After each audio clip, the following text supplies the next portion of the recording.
কোনো গান মনে পড়ছে নিজের গান ছাড়া অন্য কোনো গান যেটা তুমি শুনেছো? এবং লিস্টে আমার যেগুলো সবই অন্যের গান চলে, আমি নিজের গান শুনি না।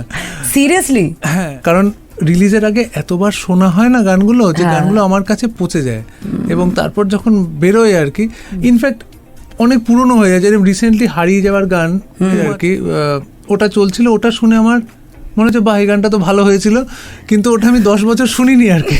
10 বছর না হলেও 7-8 বছর এতদিন পরে শুনছো, তখন মনে হচ্ছিল ভালো, কিন্তু তখন আমি সহ্য করতে পারতাম না। এবার কার গান এখন তুমি শুনছো? এখন শুনছি আমি এটা অদ্ভুত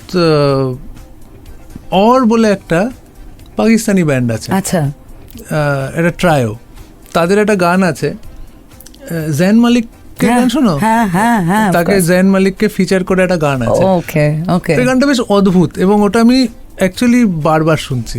আচ্ছা, এই যে প্লে লিস্টে জায়গা করে নেওয়া, এবং ওটা আমার শুনতে মানে ইট ইজ ইন্ট্রিগিং মি, এবং জैन মালিকের ভয়েস ট্রিটমেন্ট একটা করেছে ওরা, উইচ ইজ ইউনিক। এবার আমি জানি না ওটা কতটা গাইছে, কতটা কম্পিউটারে প্রসেস করা হচ্ছে, বাট শুনতে ভীষণ ভীষণ ইউনিক লাগছে, ভালো লাগছে।